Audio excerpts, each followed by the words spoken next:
Yeah. Oh, hallelujah. Oh,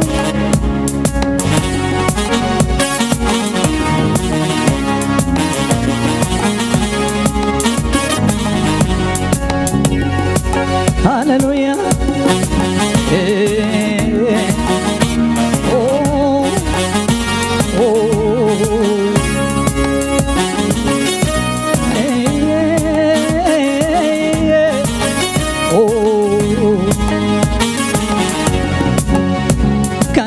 Lo argame gati kent nesu te solfina kerra omto fentesu kansita lo argame gati kent nesu te solfina kerra omto fentesu kansino li argame gati kent nesu te solfina kerra omto fentesu enyo sin dorgoma simalenyo guddan toraf sirno mama ato farka kabda kansino li argame gati kent nesu te solfina kerra enyo fentesu kansino li argame gati kent nesu te solfina kerra omto fentesu enyo sin dorgoma simalenyo guddan toraf sirno mama ato farka kabda wagumman banne sirkan fudamne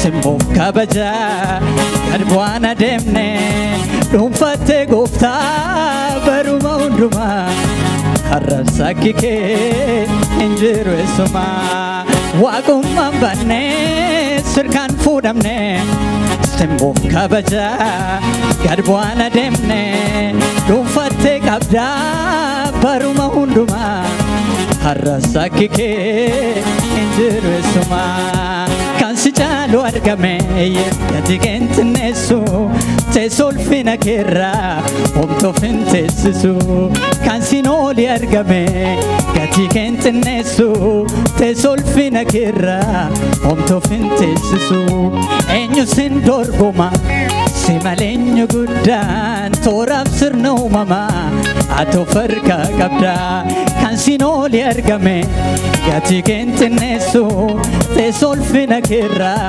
omto fentesu enyo sin dorgoma simalenyo guddan toraf sirno mama ato farka kabda wagumman banne sirkan fudamne simbof kabaja gadbwana demne dumfatte kabda baruma unduma gofta kwakike injiru eduma wagumman banne sirkan fudamne simbof kabaja gadbwana demne dumfatte kabda baruma unduma gofta kwakike injiru eduma ada gofta kotada ada gofta kotada ada gofta kotada ada gofta kotada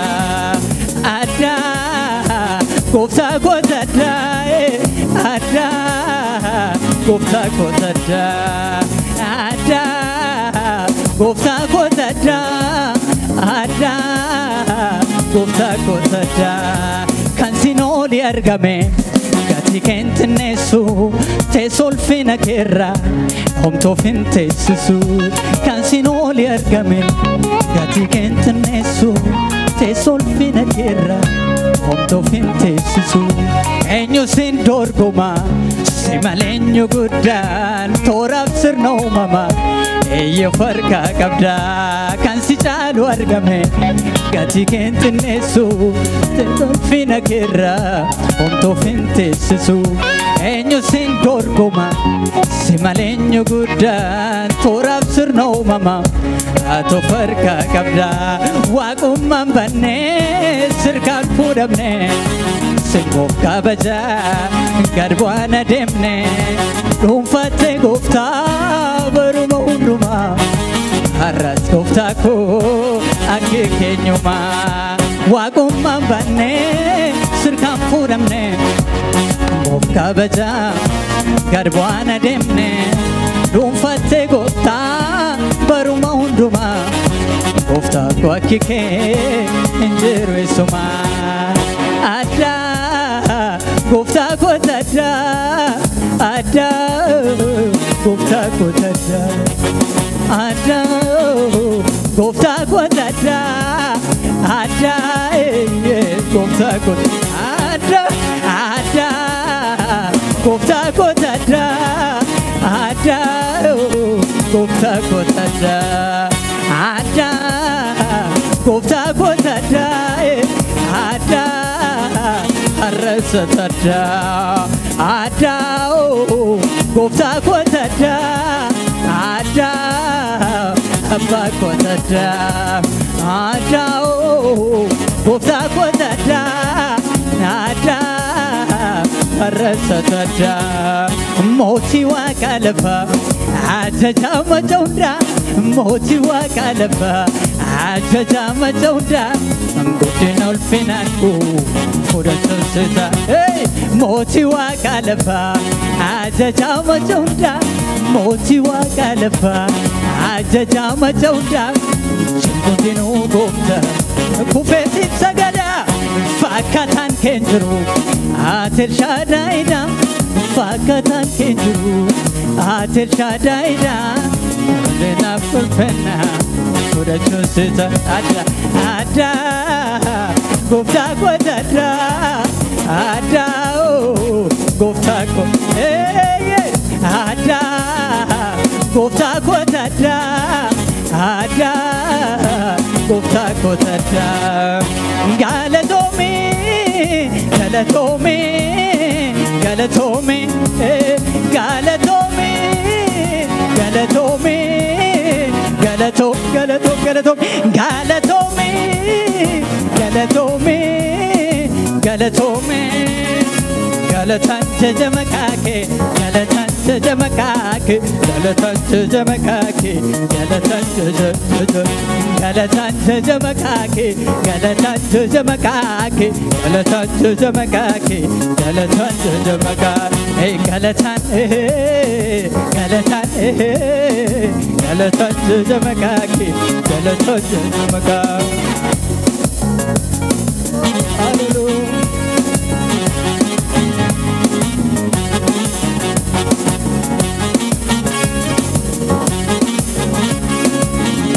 Hallelujah, hallelujah, hallelujah, hallelujah, hallelujah.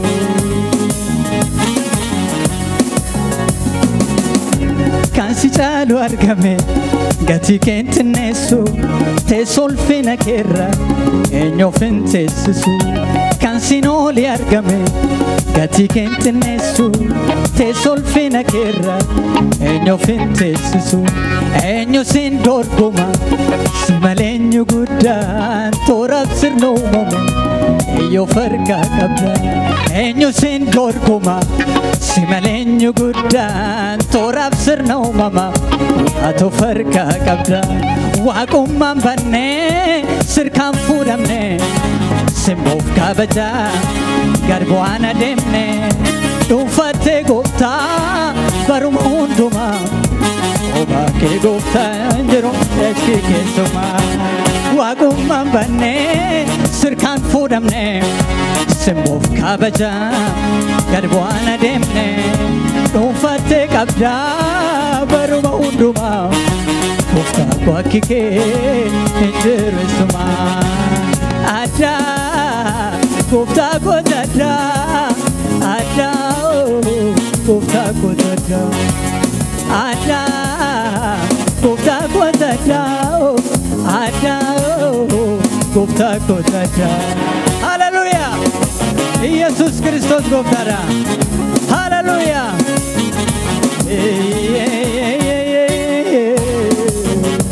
Hallelujah!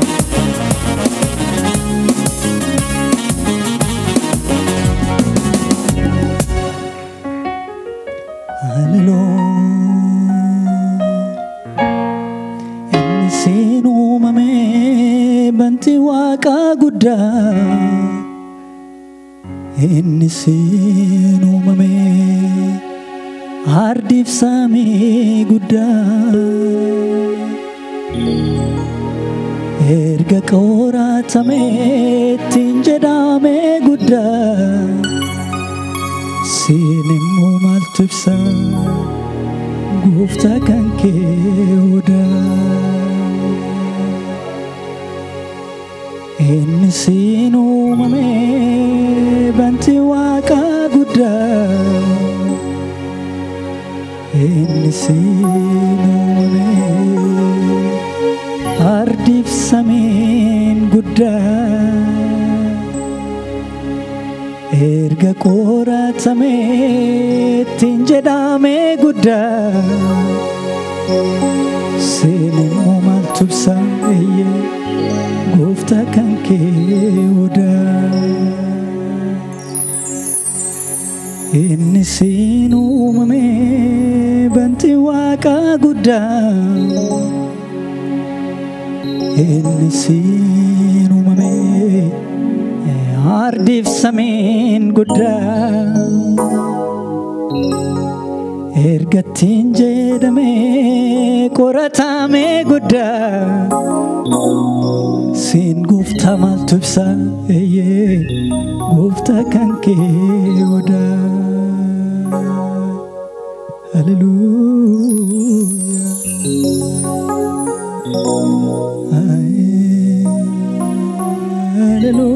hallelujah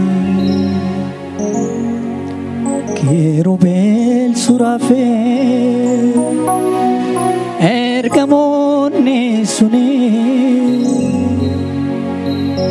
digdamii arfanu maanguddoonni suni maqaa keef sagadu gad gufanii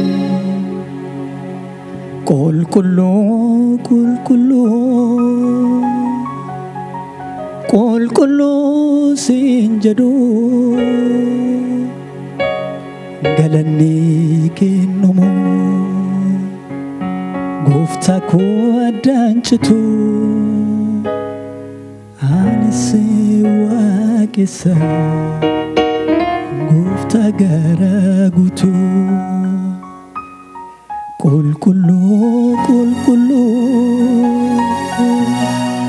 qulqulluu siin jedhu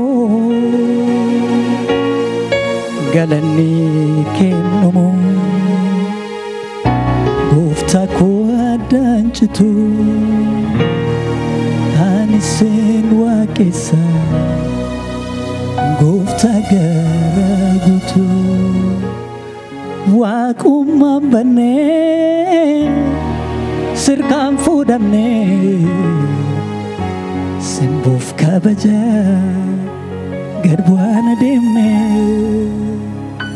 dhuunfaattee qabdaa bara hundumaa gooftaa koo akki kee jiru gonkumaa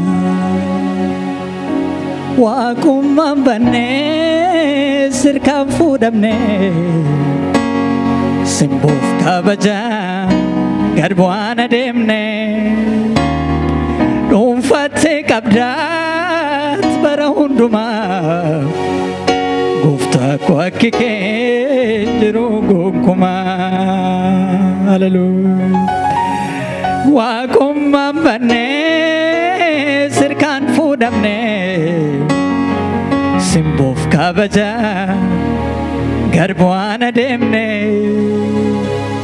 dhuunfaattee qabdaa bara hundumaa eeyyee abbaa koo akki keenyumaa hallelujah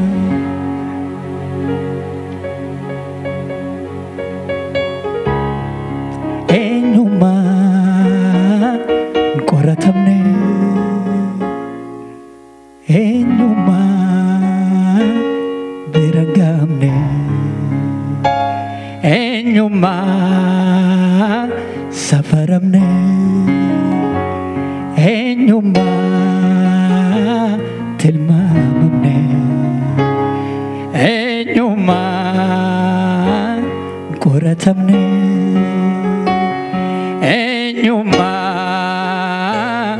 birangamne eenyummaa safaramne eenyummaa tilmaamamne seetu qaba gooftaa koo seetu qaba eenyummaa tilmaamamne seetu qaba gooftaa koo seetu qaba eenyummaa tilmaamamne. Hallelujah.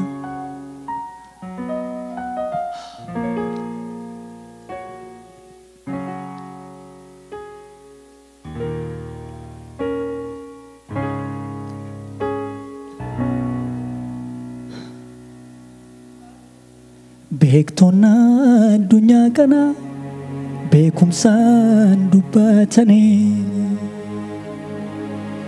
eenyummaa kee mul'isu tilmaamuu hin danda'anii. Beektonna addunyaa kana beekumsaan dubbatanii godhummaa kee mul'isu tilmaamuu hin danda'anii. Beektonna addunyaa kana beekumsaan dubbatanii ogummaa kee mul'isu tilmaamuu hin danda'anii. Hallelujah. Beekaa fi beekumsi baay'ee fakkaatuyyuu eenyummaa kee qoree biraan geenye eenyuyyuu beektuun addaa gooftaa koota addaa eeyyee ataddaa addaa gooftaa koota addaa gooftaa koota addaa. Hallelujah. Yesus Kristos gooftaadha. Mee galata caajare Waaqayyoof.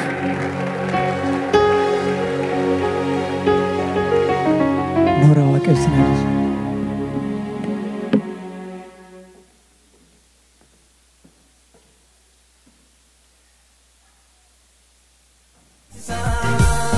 Waaqayyootu darbeera dura koo eegamantu yaaddeessa lubbuu koo.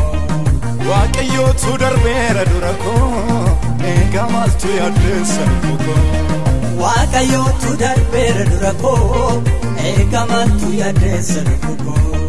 Waaqayyootu darbeera dura koo eegamantu yaaddeessa lubbuu koo.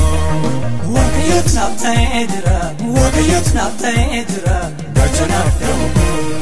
Waaqayyootu naaf ta'ee jira, Waaqayyootu naaf ta'ee jira, gacha naaf ta'uu koo.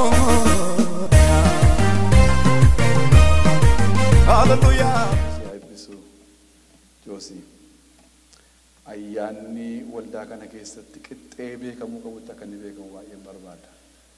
Isa kana namoonni kadhatu gara sanatti yoo kadhate inni faarfatu gara sanatti yoo faarfate inni lallabu gara sanatti yoo lallabe taargeetii dhaawun nurra jiru yookaan bira ga'uun nurra jiru bira geenya.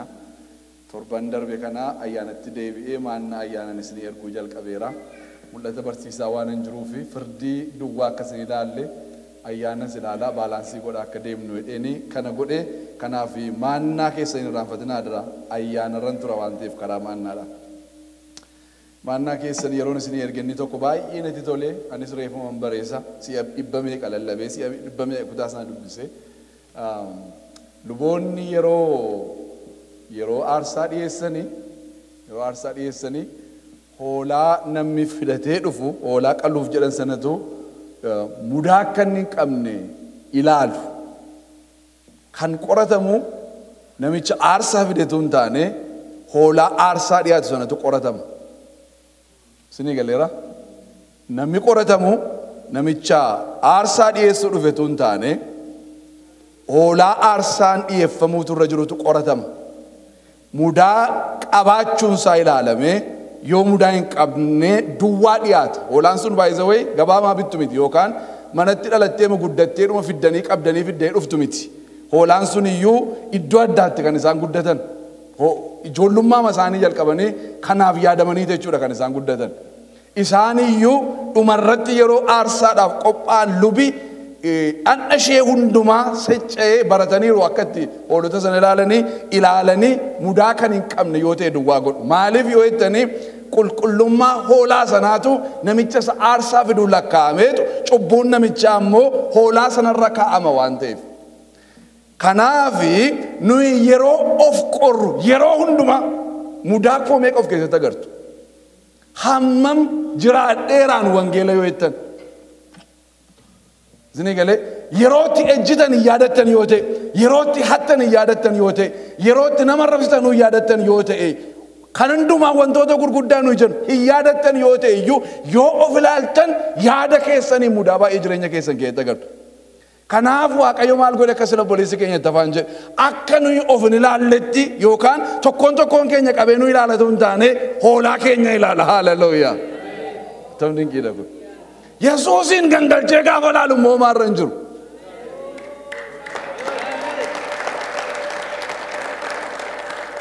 Isatu nu lakkaa'e maannaa keessaniin kanan isinitti dubbadhe yoo sirriitti kominikeetii isin godheera ta'e. Kanaaf maannaarra turaa adaraa isiniin jechuuf jedheetanii kaleessa ayyaana Vaalentaayinii ayyaana isin iddoo kanatti nama baay'ee hin arganne tekstiin tokko moo naannaa ture si'a lama nageenaan deebi'ee dhufe attamitti akka Vaalentaayin siin jalqabe. Isatu sin hambise ta'ee dhimma biraa sin hambise ta'ee hin beeku. Kileerii godhuun barbaada baay'ee waan akkasii kana yeroo inni waldaa keessa dhufu. Wanti ayyaanonni waldaa keessa jiran hundumtuu akka isaan itti jalqaban yoo ilaaltan ayyaana tokkoon ayyaanessitu waldaan. Ayyaana gurguddaa Kirismasiidhaa fi Istarii dabalatee akka inni itti jalqabe gadheedha. Waldaanii waggaa dheeraadhaaf ayyaana kamiinuu qabdu turte. Waggaa dheeraadhaaf. Bara 310 mootummaa yeroo ta'e waldaan dhufee ilaala ari'annaa waggaa 300 dabarsee waldaan dhufteetu utuu namni irraa du'u utuu work permiitii dhabanii utuu ari'atamanii utuu rakkatanii balleessuu dadhabanii wangeelaa waggaa 300 keessatti waldaan dhufteetu mootummaa Roomaa irratti mootummaa taate. Hin to'ate waldaan hundumaa waaqota tolfamaa hundumaa cufanii namni Waaqayyoon Waaqa Israa'eliin hin waaqessine amma yakkamutti ga'e jechuudha. Tax exemptiin bara sana keessa kan inni jalqabe baay'ee. Yeroo seeraan ajajamee namni kiristaana ta'uun irra jiru akkuma jirutti waaqota tolfamaa keessaa ba'anii gaafa dhufan ayyaana waaqa tolfamaa hundumaa guuranii waldaa keessa galan. Ayyaana wanti jedhamu hundumtu waldaa keessa jalqabeetu hin taane alatti waaqota tolfamaa biratti dhufee jalqabeetu ol gale. Kirismasii keessaniif Istarii keessan dabalate. Kanaafuu gab jedhaa gattaa aan isinii jechuu barbaada. Isinii galee afuura nu ittiin waaqessinu garuu madaala. Maal fakkaata ayyaanni du'aa ka'uu nu gidduutti? Maal fakkaata ayyaanni dhaloota Kiristoos nu gidduutti? Maal fakkaata Vaalentaayinii edaa nu gidduutti? Maal fakkaata ture? Maanni wanti nu ayyaanessinu? Maanni wanti nu iddoo kanatti goonu? Iseedhu madaalla malee hin beekuu ilaata paastariin keenya yoo jettanii sirriittan ba'eessa godhee beeka. Akkasin bartanii yoo barbaaddani church street training isaa isinii kennu yookaan koorsii isinii kennuu hin danda'a yookaan online jettanii baruu dandeessu yoo suu gab jettanii gatteessu. Waldaa sirriitti waan naquu nama isinitti hima. Jaarsolii keenya keessaa tochiisii tokko dhufee waa'ee Christmas triif waa'ee saantaadhaa lallaba tokko dhaggeeffatee dhufee ajandaa irratti na dhiyeesse saantaanii fi Christmas triin waldaa keessaa ba'utu irra hin banneemne waggaa amma kana guutuu akka goone maal argitee naan tokko hin taa'etti. Waa'ee Kirismasichaa immoo waa'ee dhuma ayyaanichaa immoo beektaa hin jedheen hin beeku. Gaafa sana ta'uuf ajjeeftaa maarree. Isinii galee kanaafuu ayyaanni waldaa keessa dhufe hundumtuu tokkoonsaa karaa sirriitti sirreessineetti gargaaramaa irra malee. warri Valentine international isin geetti rakkatanii yoo jiraattanii isa kana jechuudha. Yoo sirriitti baruu barbaadanii church history online akka fudhadhaa akkaataan itti jalqabe hundumti isaa gadheedha. Yookaan immoo isin hin barsiisaanis walii galleerraa. Haa ta'u gaa gara lallaba kootiin deebi'aa yeroon keenya baay'ee waan sokkee fi mul'ata Yohaannis boqonnaa 7 barree gaddaa isa keessa akkan isinii deebi'u anaa illee nan gaafanne garuu obboleessa keenya hundeetti himtaniittu baay'een keessanii akka utuu keessa nuu deebi'amee isa jedhu. Keessa deebi'amuu yeroo jedhame akkan yaadetti an keessa deebi'uu fi YouTube irra jira asii dhibbamee keessa deebitanii dhaggeeffachuu dandeessu garuu tarii salphisiitii nutti miidha yoo ta'e isan yaalaadha. Salphisiitii nutti miidha yoo ta'e daqiiqaa muraasa godheen boqonnaa 8 baay'ee xinnoodha boqonnaa 8 irraa waan xinnoo tuqeen isa booddee fixuu yaala. Dhugaadhuma dubbachuu fi wanta nama baay'ee dubbachiisudha boqonnaan 7 baay'ee wanta nama dubbachiisudha isin dubbachiiseera yoo ta'e baay'ee gaariidha jechuudha. Wangeela akkasii baay'een barbaadaan namoota sossokosiisee namoota asosiisee namoonni akkasaan macaafa qulqulluu gaggala galchan isaan godhee gaaffii nama keessatti dhufe yeroo uumu baay'ee natti tola. Hojjetoonni Waaqayyoo mallatteeffamuusaa jedha mata dureemtisaa iyyuu boqonnaan 7 kuni. Yeroo malaallee ergamoota 4 golee arfanitti ba'aniidha. Ergamoota 4. Ergamooti kun arfan warra qilleensi lafarratti akkan qilleensoofneef qaban yookaan qilleensarratti warra aaboon isaanii kennameedha ergamoonni kun arfan. Ergamaan jabaan kan biraa tokko immoo beetu ergamoota sana arfan waameedha. Waameetu golee arfan irrattitu dhageessise jechuudha ergamaan kun. Maal jedhaanii hamma nuyi hojjetoota Waaqayyoo keenyaa adda isaanii mallatteessinutti qilleensa kana qabdanii mukeetii namootaa fi horii hin miidhinaa warra qilleensa kana barbaadan hin miidhinaa isa dura hojii hojjetamutu jira innis immoo namoonni Waaqayyoo mallatteeffamuutu isaan irra jira yoo isaan mallatteeffamanii hamaan ta'u kuni isaan hin argatu mallattoo sana laalee isaan bira darbaa jedheetu itti hime. Ergasii booddeen jedhe obboleessi keenya Yohaannis warra mallatteeffaman lakkoofsa isaanii dhaga'ee jedhe. Akka itti hime san nuun barreessine nan dhaga'ee jedhe garuu lakkoofsi isaanii 100,000 fi 44,000 isaanis immoo gosa ijoollee Israa'el 12 keessaatu gosa tokko keessaa namni 12,000 mallatteeffamuu isaaniin arge. Namoonni mul'ati Yohaannis boqonnaan 7 nu ilaallata jedhanii lallabanii dhaabbati waldaa gurguddaan 2 jiru biyya lafaarra. Isaan dhufanii kana isinitti himuu danda'u jechuudha. Amma ammaatti hafuura qulqulluun isaanii dhangala'e kana dhiisanii bokkaa guddaatu bara booddeetti rooba bokkaa roobu sanaanitu wangeela biyya lafaatiin geenyaadhanii kana manan jiru. Kanaaf isaan iddoo kanatti of ilaalu jechuudha. Garuu waldaadhaa fi bokkaan roobeera waggaa 2,000 dura isumatu amma ammaatti keessa jirti jechuudha waldaan. Hafuurri qulqulluun inni amma ammaatti gadi bu'e kuni hojiisaa waldaa kiristaanaa wajjin hojiisaa kana gaafa raawwatu waldaa fuudhee tokko waldaan hin butamti ergasiitu inni kun ta'a jechuudha. Kanaaf macaafi qulqulluun keenya keessaa baasee akka nutti mutti gosa ijoollee Israa'el 12 keessaatiin waa'ee gosa kanaatti xinnoo isinitti haasa'a achirraa naaf fiduu yoo dandeessan asirratti. Gosi kun akka kanatti jira.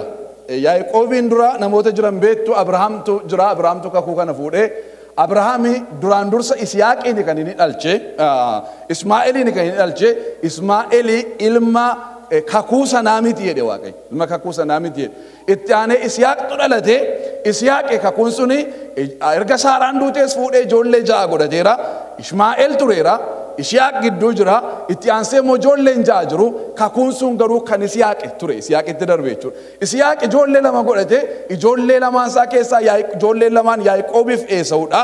Yaaqoob isa quxusuuti utuma isaa hin dhalatini kakuun sun kan Yaaqoob akka ta'e Waaqayyo dubbate jechuudha. Kanaaf Yaaqoob agarra Yaaqoob immoo dubartoota kana arfanirraa warra gararraa sana jiran arfanirraatu ijoollee kana 12 godhate ijoollee 13 godhate durbi tokko iddoo kana jirti kan Liyaan deesse iseen gosa miti gosatti lakkaa'amne warra kana 12tu gosa ijoollee Israa'el 12 ta'e jechuudha. Liyyaa yoo ilaaltan haadha manaasaa see jalqabaatii utuu hin barbaadin isheen ni fuudheedha. Isheen ijoollee amma kanatu deesse. Yaaqoobiif ijoollee 6 deesse. Ruubeeniin deesse, Simooniin deesse, Leewwii deesse, Yihudaa deesse, Isaakoriin deesse, Zaabiloonii warra kanatu deesse jechuudha. Raaheel immoo ijoollee kan lamaanii kan isheen deesse, Yoosefii fi Benjaaminiin deesse jechuudha. Isheen kuni kan hojjettu Raaheel kun yeroo mucaa dhabuu ishee agartu hojjetootarraa wanti argamu akka kan isaaniitti waan isaanii lakkaa'amuu fi abbaa manaa ishee Yaaqoobiin hojjettuu koo bira ga'iiti ijoollee irraa naada'e gaafa isheen jettu isaan kana lamaanitu hojjettuu Raaheel irraa adda jechuudha. Beel dubartii jedhamu irraatu Daanii fi Niftaalemiin godhate jechuudha Yaaqoobiif. Yeroo kana agartu Liyyaanis immoo ijoollee amma kana erga argatte warri kun gara booddeetti warra dhalatanidha.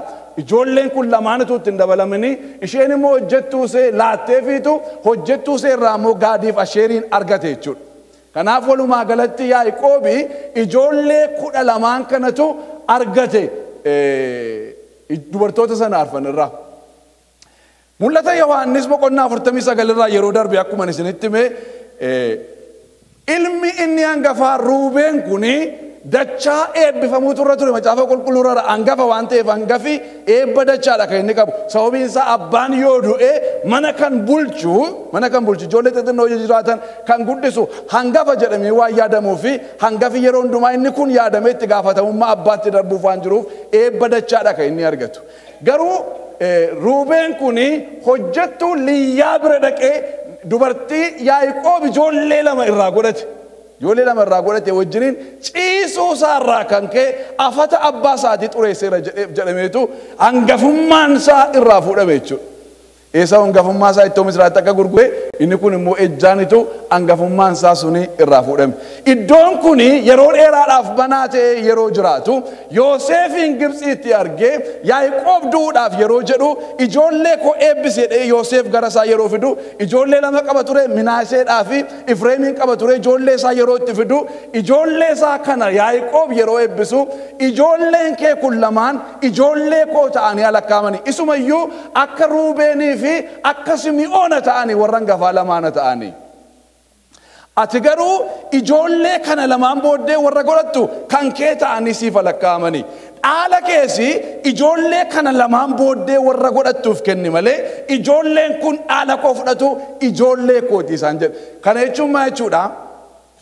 Yoosefi eebba dachaa argate jechuudha. Gosa 2 ta'e jechuudha Yoosef.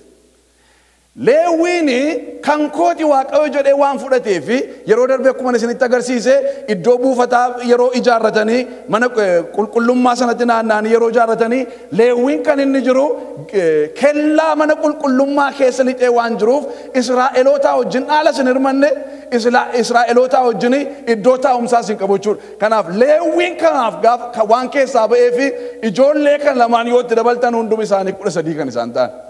Yoosef garuu warra kana lamaaniin waan galeefi Yoosefin gaafa keessaa fuutanii Leewwii gaafa keessaa baaftanii gosoonni Israa'el warra kana lamaan dabalataniitu 12 ta'u jechuudha. Ifaadha fakkaata kun. Meeshattaanu naa kenna. Seera uumamaa boqonnaa 29 lakkoofsa boqonnaa 29 boqonnaa 30 yoo ilaaltanii gosa Israa'el 12tu agartu. Yoosefi keessa jira Leewwiinis keessa jira kanaaf iyyuu 12 isaaniiti jechuudha. 12 ijoollee Yaaqoob kun. Seera lakkoofsa boqonnaa 1 irra yoo dhuftanii ilaaltanii seera lakkoofsa boqonnaa 1 irra dhuftanii yoo ilaaltanii Efreemii fi Minaaseen Yoosefin bakka bu'anii jiru laa agartanii Yoosefin bakka bu'aniitu isaan kun lamaan galan jechuudha. Isaan kana keessa yoo ilaaltanis Leewwiin keessa hin jiru. Kanaaf seerri lakkoofsaa yeroo lakkaa'u 12 isaanii godhee lakkaa'e. Leewwiin kan Waaqayyooti gosa ta'een galle sababateef jarreen kun lamaan gaafa dhufanii galanii Yoosef abbaa isaaniiti bakka bu'anii galanii 12 ta'an. Mul'ata Yohaannis boqonnaa 7 dhuftanii yoo ilaaltanii Leewwiin kun noo galeera. Warra mallatteeffaman keessa jechuudha. Warra mallatteeffamanii mul'ata Yohaannis boqonnaa 7 warra kana kan mallatteeffame. Gosa badeenneerra yoo warra badee barbaanne maaltu jira? Leewwiin jira. Leewwiin achi hin jiru ture. Iddoo sana jira. achitti hin jiru seera lakkoofsa boqonnaa tokko irratti hin jiru hin badetu hin taane kan waaqayyo waan ta'eef mallatteeffamuu irratti Leewwiin dhufeetu gale. Mallatteeffamuu irratti Leewwiin dhufee gale. Daan iddoo sana jira, Daan iddoo kana jira, asitti Daantu bade jechuudha. Kanaaf Daan hin dhabne sitti torban darbe. Daan hin jiru jechuudha. Kan biraa kan iddoo kanatti Yoosef jira. Asitti Yoosef hin galle sababiin isaa gosa lama ta'ee ijoollee isaa lamaantu gale. Asitti Yoosef dhufeeti gale. Yoosef hin dhufne agarra. Efreem immoo hin jiru amma bade Efreem. Efreem hin bade Minaaseen dhufee galeera. Benjaamin warri kaan galaniiru jechuudha. Kanaaf gosa lama badeetu agarra. Tokko Daaniin agarre, tokko immoo Efreemiin agarre. Efreem maal ta'e yoo jenne Efreemi hin banne galeera. Yoosef gosa lama Minaaseen maqaa isaatiin gale. Minaaseen maqaa isaatiin gale. Yoosef galuunsaa eewun galchuufi Efreemiin galchuufi. Sila utuu Efreem galeera ta'e Yoosef hin galu. Gosi lamaan isaa kan Yoosef galeeraaf waan ta'eef. Amma garuu Efreem galuu waan dadhabeefi Yooseftu gale jechuuni. Yoosef gosa biraa hin qabu jara kaalamaan malee waan ta'eefi Minaaseen of danda'ee galee Efreemiin fuudhee gale jechuudha. Efreemiin fuudhee gale. Kuni tokko waa'ee Yoosef yoo ilaaltan jalqabaa dhumaatti waa'ee Kiristoos haasa'a. Efreemi hojjetaan Yoosef, hojjetaan Solomoon yeroo mootummaan Israa'el iddoo lamatti gargar cabee yeroo Bi'aam namni jedhamu mootummaa fudhatee Israa'el gosa 10 warra yeroo geggeessu jabbii hojjeteetu Israa'eloonni dhaqanii Beetelitti Yerusaalemitti akka isaanii waaqessinee fi tokko Beetelihemiin dhaabe tokko immoo Daan keessa dhaabe. Beetelihem kuni Efreem jechuudha. Efreem keessa Beetelihem. Waaqi tolfamaan ishee keessa dhaabatee waggaa dheeraaf waan tureefi maqaa isheetiin galuu dadhabde Efreem. Kanaafi Yoosefi undercoverii galche jechuudha. Maqaa isaatiin galche. Kana jechuun maal jechuudha? Nuyi maqaa keenyaan galuu waan dadhabneefi Waaqayyo maal godhe? Isuma maasaa ture. Ilma isaa Yesuus Kiristoosiin nuu kenne. Kanaaf kadhannaa yeroo kadhannu maqaa Yesuusiin kadhannaa. Mootummaa Waaqayyootti kan nuyi gallu maqaa Kiristoosiin wanti hundumtuu kan nuyi ilaalamnu maqaa Kiristoosiin jechuudha. Kanaaf Yoosef dhaqee yeroo achi galu eewuuf gale yoo jettanii Efreemiif gale. Efreem waaqa tolfamaa sanaaf waan dadhabeefi maqaa Yoosefiin akka inni galchetu maqaa Yoosefiin akka inni gale iddoo kanatti agarra jechuudha. Daan baduusaa. Waa'ee Daan waan baay'ee kaafne. Abbaa dhumtuu yeroo ijoollee isaa 12 eebbisee Daaniin bira ga'eetu Daanii bofa mar'ataa karaa keessaati jedheen. Seera uumamaa boqonnaa 49 lakkoofsa 16-17 irratti yoo ilaaltanii bofa mar'ataa karaa keessaati jedheen. Raajii wayii dubbataa jechuudha Yaaqoob. Museen keessa deebii boqonnaa 33 lakkoofsa 22tti Daan akka ilmoo leencaa isa Baashaan keessaa utaaluuti jedha. Baashaan jechuun daggala. Bosona keessa. Bosona keessaa utaalaa nama keessa hin jiraatu, saba keessa hin jiraatu, Israa'el keessa hin jiru jedhaan. Abboota firdii boqonnaa 5 irratti moo'icha argattee yeroo deebitu Dibooraanii gosa Israa'eliin baay'ee isaanii komattee warra 10,000 keessaa tokko Daan ture. Daan maaliif markaba biratti hafeetti? Maaliifitu Daan markaba biratti hafe? Gara lolaa maaliif dhufuu dide? Israa'eliin makamee warra lolaa jiranii wajjiniin maal loluu dhiise? Maal hojjeta markaba biraa? Baqachuu barbaadai jetteetu faarfatte. Macaafa abboota firdii boqonnaa 17 dhaqanii yoo ilaaltanii namni Miikaa jedhamu tokko haadha isaa jalaa warqee hateetu warqee hatee dhokfate haati isaa immoo dhufteetu nama warqee sana fuudhee abaarte. Abaarsa isaa sodaateetu haadha bira dhaqee yaa haadha koo warqee kee natu hate. Warqee baay'ee gatii guddaadhaan shallagamuu danda'u har'a keessumatti akka hateetu itti meennaani maafii dhugaanaa bahuu kee fi sittiin gammadamu caakoo jetti. Warqicha fideema dhufee itti kenne. Garuu sin abaare waan ta'eef nama warqee kana fuudhee abaare sababa ta'eef abaarsi kun sirratti akkan hojjenneef warqee kanaan waaqa hojjennaa jettee. Kanaaf fuudhiiti ogeessa bira geessi mukii asoofamu warqeen kun itti hawwifamu waaqa tolfamaa qopheessinaannaan geessee hojjechiisee waaqa tolfamaa godhee mana keessa iddoon qophaa'ee fi kaa'ee ijoollee isaa keessaa tokko fuudhee luba godheetu waaqa kanaa fi luba ta'ii ittiin jedhe. Akkuma yeroo darbe isinitti mee bara geggeessaan hin jirre waan ta'eef yeroo geggeessaan hin jirre waaqeffannaanis ikoonomiinis waan hundumaatu wal faana kufaa waaqeffannaan Israa'el waan kufeef bara abboota firdii keessaa luboonni hojii biraa waan hin qabneef hojii biraas hojjechuu waan hin dandeenyeef gara biyya keessa deemanii hojii barbaadachuutti kanaaf lubii dargaggeessi sanyii Leewwii tokko mana namaarra deemeetu maal hojii naa kennaa dheetu kadhatuutu mana Miikaa dhaqe. Miikaan kuni sanyii Efreem keessaati.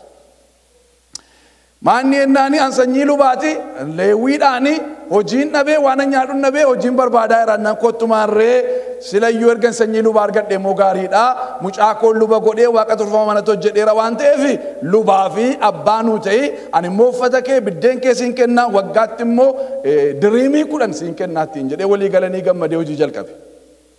Warri daan kuni macaafa Iyyaasu boqonnaa 19 dhaxxanii yoo laaltanii daanii fi lafi bal'aan hin kennamne yeroo dhaalli hirameef baay'ee isaan saba guddaadha gosi isaanii nama baay'ee qaba lafa xinnoodha garuu kan kennameef kanaaf lafa kana barbaacha baay'ee joora ture daan hamma bara sanaatti iyyuu hamma bara abboota firdiitti iyyuu erga Iyyaasuun du'ee booddee iyyuu lafa barbaada lafaaf nama waraana lola gosi isaaniis keessumatti iddoo gurguddaa lamatti kan isaan gargar tamsa'anii sababii lafa bal'aa dhabaniif.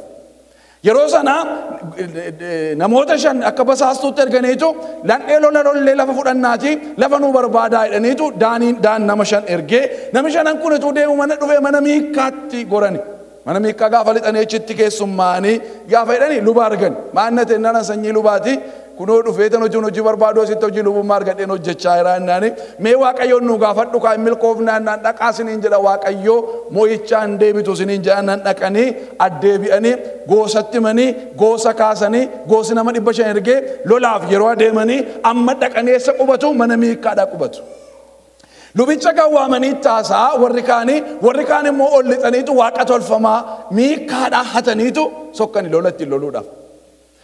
Maaliif kana gootu jedhee lubichi waaqni tolfamaa sun akka jalaa hatame yeroo argu maaliif kana gootu atis kottu nama tokkoof luba ta'urra gosa tokkoof luba ta'uu sii wayyaa jedhaniitu inni sitti amanee jara duukaa bu'e boqonnaa 18 abboota firdii yoo dubbiftan. Isa booddee gosi daan kuni waaqa tolfamaa mana nama tokkoo Miikaa keessatti hojjetame fudhanii dhaqanii dhaabbataniitu waggaa dheeraadhaaf waaqa tolfamaa kana waaqessan. Waggaa dheeraadhaaf abboota firdiitii kaase. Achumaan Israa'elitti addaan of baasanii kophaama jiraachuu jalqaban waan isin deequ. Utuu isaan kanaan jiranii gosi Israa'eloonni sababii cubbuu Solomooniif iddoo lamatti gargar caban. Iddoo lamatti gargar caban. Yeroo iddoo lamatti gargar cabani gosi lama mana Yihuudaatiif hafe sababii Daawitii fi gosi 10 sababii cubbuu Solomooniifitu Yerobi'aamitti kennaman. Ilmi Solomoonii Re'oobi'aami hojjetaan Solomoon immoo Yerobi'aami. Kanaaf mootota lamaan ta'aniitu inni tokko gosa 2 inni tokko immoo gosa 10 bulche jechuudha. Yihuudaadhaa fi Benjaamin duwwaatu biratti hafe Leewwiin immoo silayyuu gosatti lakkaa'amne sababa ta'eef manni qulqullummaa Yerusaalem keessa waan jiruuf Leewwiin Yihuudaa keessatti hafe jechuudha. Waan isin dinqu Israa'eloonni warri gosa 10 North Kingdom jedhu yookaan Israa'eloota jedhamaniitu waamani maqaa Israa'el sana fudhatan. Warra sittaafan gosi lamaanii fi Leewwiin immoo Yihuudaa jedhamaniitu waaman. Yaa Israa'el yaa Yihuudaa yeroo jedhu macaafa raajota isa kana dubbachuu barbaadeeti. Yihuudaani gosa lamaaf Leewwiidha. Israa'el inni jedhu sun immoo warra 10 si'a tokko Efreem jedhamaniitu waamu. Efreemis guddaadha waan ta'eef Israa'eluma warra gosa 10 Efreem jedhee yeroo macaafa qulqulluun keenya waamus nutti macaafa raajota qorachuu nu barbaachisa kana sirriitti beekuudhaaf. Warri Israa'el warri gosa 10 erga ba'anii kaasanii jabbiisan hojjechuudhaan Waaqayyotti adda ba'anii gargar citan. Kanaaf gosa 10tu bade jechuudha jalqaba.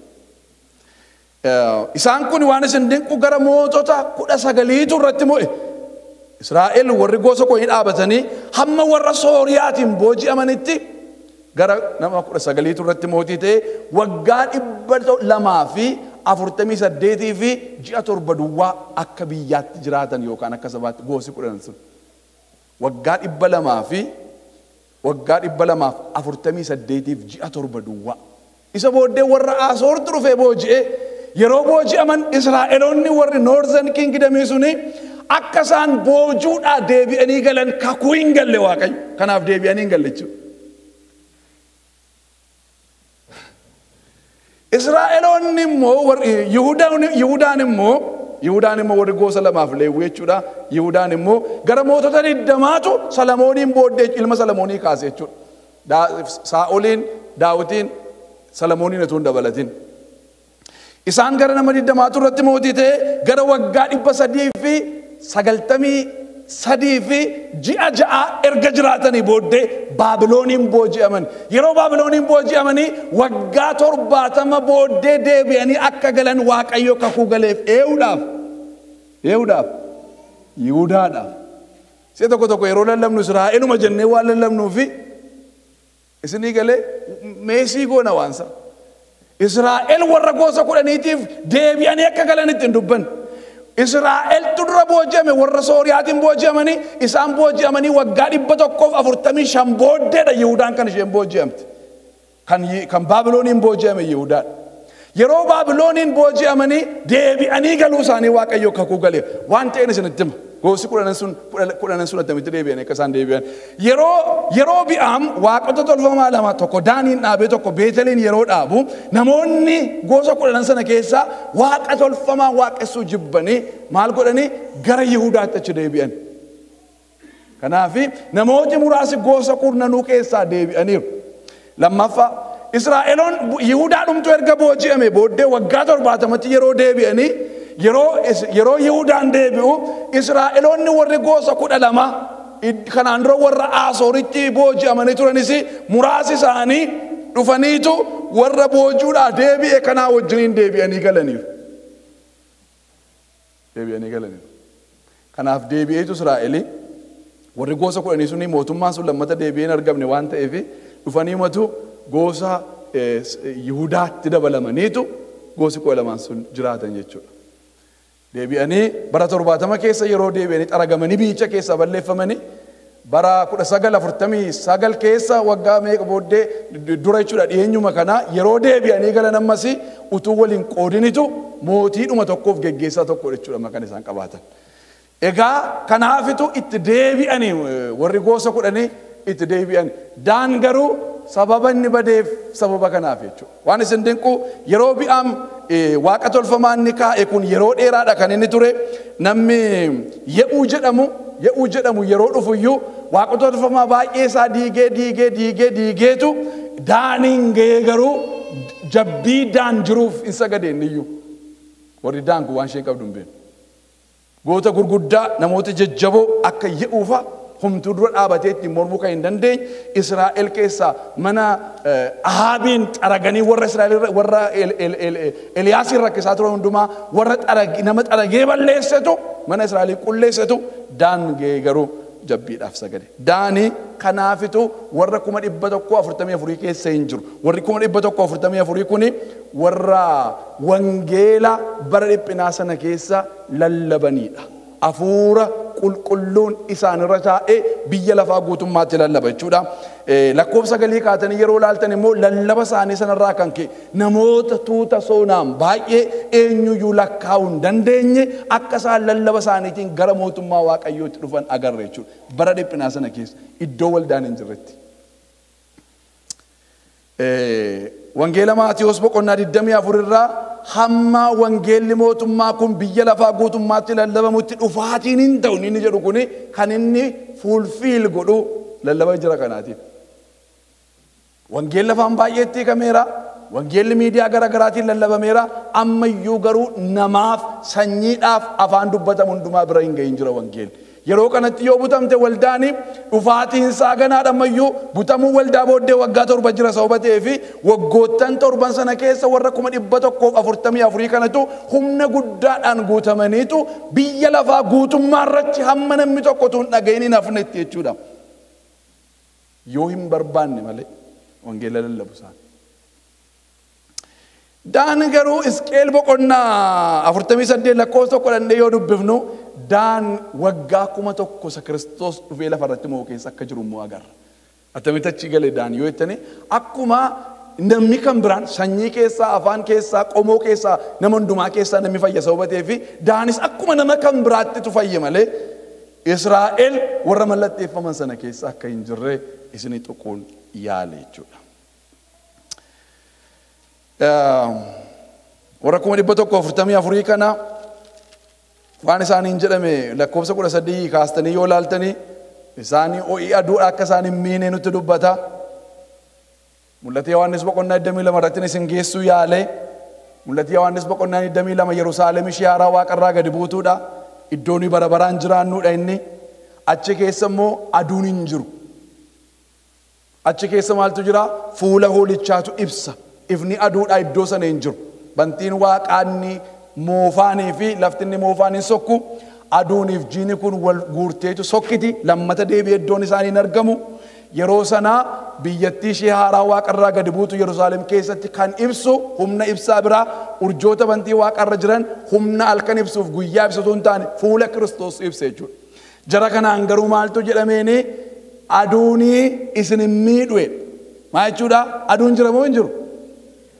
Fakkeenyaaf magarsaadhaan yeroo waldaa dhaqxu waardiyyaan iddoo sana jiru sin gaafatu callumatti ol lixxa yoo hin jedhe waardiyyaan jira moo hin jiru waldaa? Waldaan jira jechuudha. Waldaa waardiyyaan jira jechuudha. Waardiyyaan hin jiraanne waa'ee waardiyyaatti himu. Aduun jira garuu maal nama hin godhu nama miidhu. Kanaafi waa'ee jarreen kanaa iddoo kanatti nutti haasa'u kun isa kam keessatti jechuudha?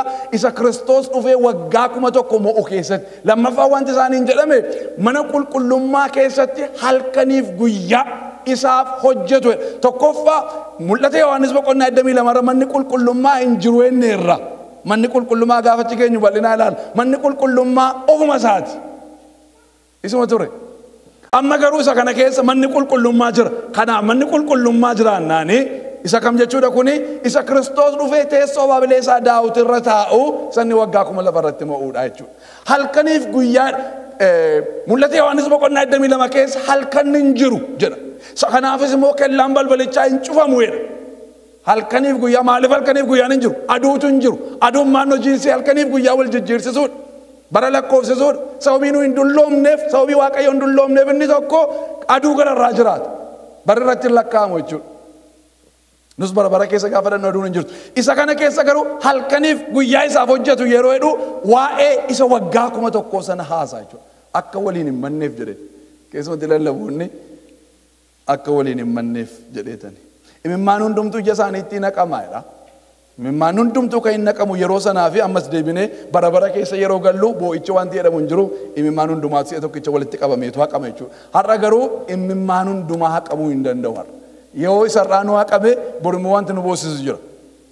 Yoo inni borii haqame iftaan immoo wanti nu boosisu jira. Kanaaf namni imimmaan hundumtuu haqamuu fi hin jiru hamma dhannee waggaa 1000 Kiristoosiin mo'uu jalqabnu keessa. Waa'ee jara kanaa yeroo ilaalle gonfoo mataa isaanii irratti nagarre baay'ee barbaachisaadha kuni. Harka isaanii keessatti damee meexxiiti kan nu agarre damee meexxii Kiristoos Yerusaalemiin yeroo gala akkuma simatame jechuudha wangeela keessatti. Dhiphina guddaa keessaa akka dhufanitu hime jaarsolii keessaa inni tokko. Eessaa dhufanii ennaan hin beeku kan jedhu. Yohaannis hin beeku jechuun waldaa keessaa miti jechuudha jarri kun. Waldaa keessaa akka isaan hin taane nutti agarsiisa.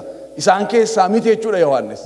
Beeku kan jara kana ennaan isaan kuni dhiphina guddaa keessaatu dhufanii akka jedhetu agarre. Kan waldaa garuu waldaan gonfoo qabaachuu isaa beenna. Maanguddoonni immoo kiraa harkatti qabaachuu isaanii beenna. Rakkina guddaa keessaa waldaan akka hin baane beenna. Keessumatti iyyuu inni guddaan jarreen kun akka lubaatti mana qulqullummaa keessaa hojjetu nuyi garuu akka lubootaaf akka moototaatti Phexros isa gaadhutti mootota akka nuyi taanetu nutti hima jechuudha.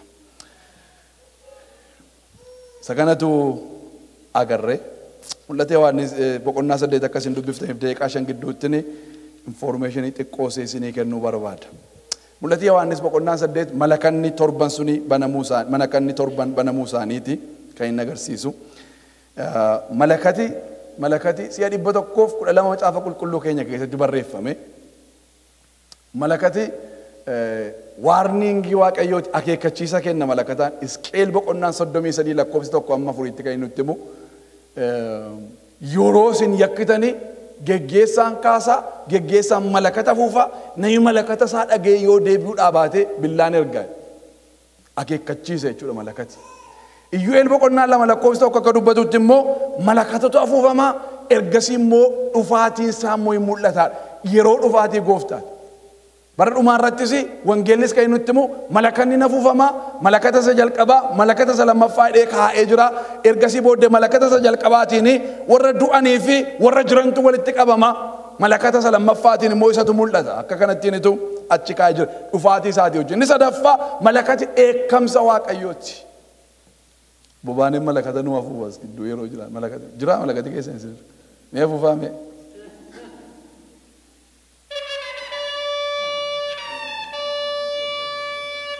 Waaqayyo isin eebbisu mee isattaan naa kenna jirra. Ergamoota torbatu malakata akka ittiin afuufuudhaaf ba'a. Yeroo isaan malakata afuufuudhaaf ba'anii daqiiqaa 30 cal jechuutu ta'e. Waaqa irratti yeroo jalqabaatiif iyya guddaaf waca baay'ee mul'ate Yohaannis keessatti agarra. Malakati kun afuufamuudhaaf ergamoonni torba qophaa'uun isaanii yeroo dhaga'ame yeroo jalqabaatii fi cal jechuutu ta'e. Malakanni kun kanaan dura afuufameera. Iyyaasuu boqonnaa 6 irratti. Iyyaasuudhaanii akkaataatti Yerikootti galan yeroo itti himu by the way macaafi Iyyaasuu fi macaafi mul'ata Yohaannis waan baay'eetti wal fakkaata. Macaafa kaan lamaanii wal bira qabee qorataa jira gaafan fixe isinitti nima gabaabse. Waan baay'eetti wal fakkaata. Guyyaa 6 fi guyyaatti si'a tokko Yerikootti naanna'anidha. Cal jedhanii xis jedhee namni utuu hin dubbatin. Luboonni torba malakata baatanii fuuldura adeemanii yeroo jalqabaatiif luboonni lolatti kan isaan ba'an. Yeroo jalqabaatiifitu guyyaa sanbataas namni deemaa jira naanna'uu kanarratti guyyaa torbaffaas naanna'ani kan inni jedhe. Kanaaf cal jedhanii namni tokkotu nama kamitti hin dubbatin. Ijoolleedhaan nama guddaa ittuu hin dubbatini guyyaa si'a tokko naanna'anii mana isaaniitti galu. Guyyaa 6. Guyyaa torbaffaatti luboonni malakata torba baatanii malakata isaanii afuufaniidha. Torbaffaa yeroo isaan afuufan isa torbaffaa duukaa Israa'el sagalee guddaadhaan hayyue. Ergasii Yerikoon hin jigan. Malakanni inni jalqabaa yeroo afuufamu Yerikootu cufeera waan argan malee achi keessatti Waaqayyo rukuteera waan isin dhiqu. Sini galee malakatinni tokkoffaa yeroo afuufamu ergaa qaba warra Yerikoon itti naannoftee itti ijaaramtee jirtu keessaa waan rukutaa qaba. Isaan waanuma dhumetti waan ta'eef waraana tokko waraanne lola tokko goone Yerikoo isa dhumaatiin iyya isa dhumaatiin Yerikoon jigee oluma galanii yeroo galanii namootuma dhumee argan malee nama billaan nama najjeef. Malakatoonni torban afuufaman suni achi keessatti isaan rukutaa ture jechuudha.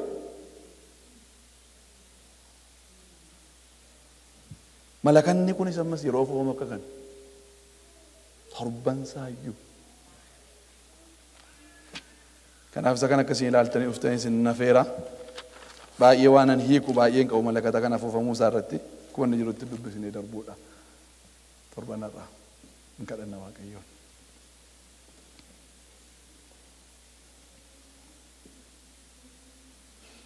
Yeroo kadhataa qabna turreerra garuu yeroon keenya waan sokkee fi kadhatuma gabaabaadhaan hin xumura.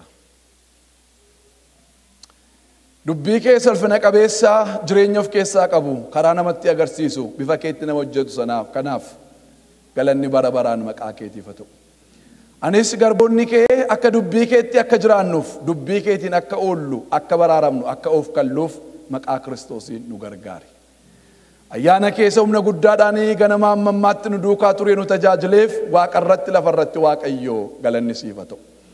Maqaa isattiin nu jaallattee fuula keetti nu fudhatte maqaa gooftaa keenyaa maqaa Yesuus Kiristoosiin. Ameen.